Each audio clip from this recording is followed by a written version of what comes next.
At exactly 8 a.m. this morning, the sound of children's laughter was replaced by gunfire.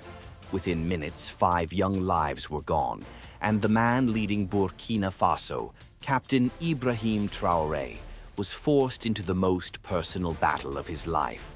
The morning began like any other in Ouagadougou.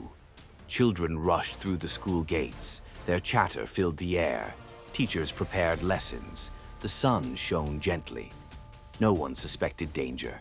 Captain Ibrahim Traoré was in his office, reviewing security reports. He valued education deeply, especially this school, because it was his childhood school, the place that shaped him, where his dreams began.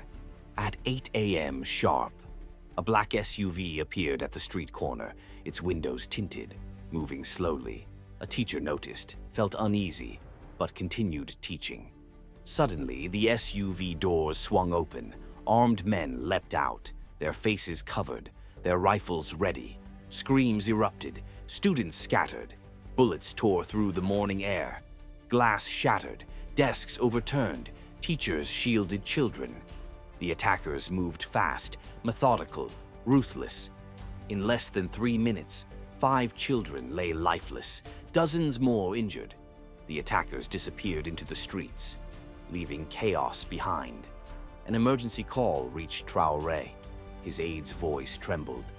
"Sir, it's the school." He froze. "Which school?" the aide whispered. "Yours." A cold shock gripped him.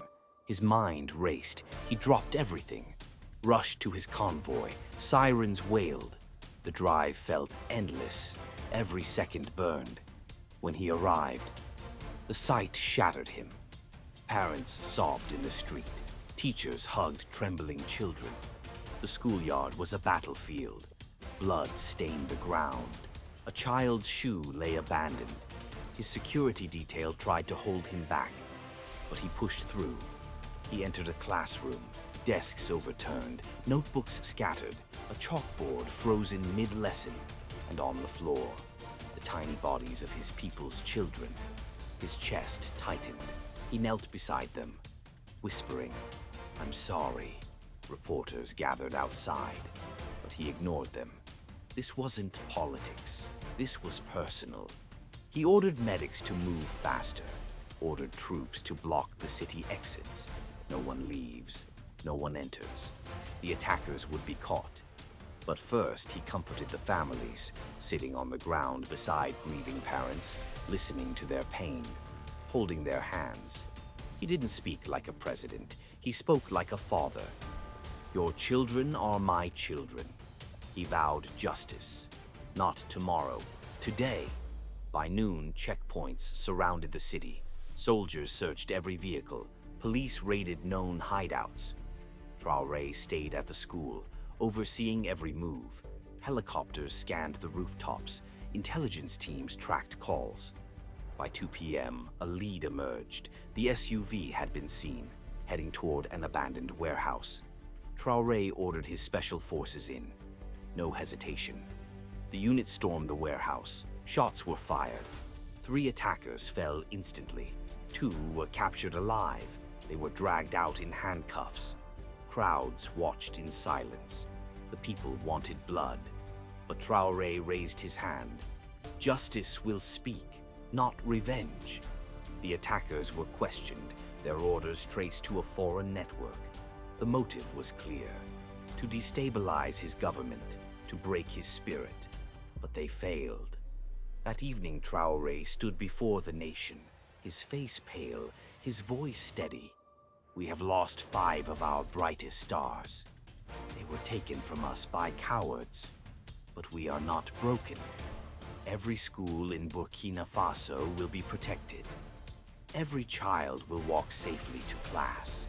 The people listened in silence.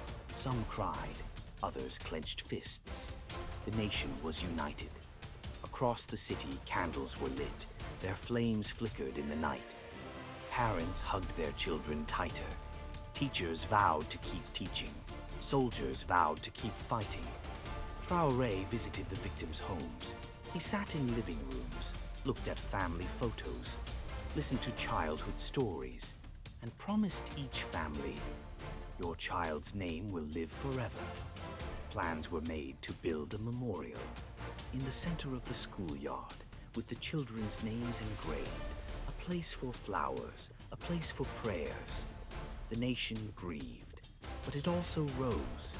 That week, security doubled at every school. Volunteer patrols formed. Communities stood watch. The message was clear: never again. In the following days, foreign agents were expelled. Traoré addressed the African Union, calling for stronger cooperation. An attack on one child is an attack on Africa. His words echoed across the continent. Offers of help poured in, supplies, training, support. But Traoré knew the greatest defense was the unity of his people. At the memorial's opening, the 5 families stood together. Each lit a candle, each placed a flower. Children sang softly, the crowd held hands, and for a moment, the pain felt lighter. Traoré looked at the memorial, his eyes moist. "We couldn't save them," he whispered, "but we will save the rest." The school reopened, laughter returned, lessons resumed, but the scars remained. Teachers noticed students were quieter, more watchful, more aware of danger, yet more determined to learn. The tragedy had forged resilience. Traoré visited often, sitting in classrooms, reading with students, talking about dreams, reminding them, "Knowledge is our weapon." Months passed. The attacker's trial began, broadcast live. The nation watched. The verdict: guilty, life imprisonment. Justice had spoken. But for Traoré, the fight continued. He would not rest until every child in Burkina Faso was safe, and until no schoolyard ever heard gunfire again.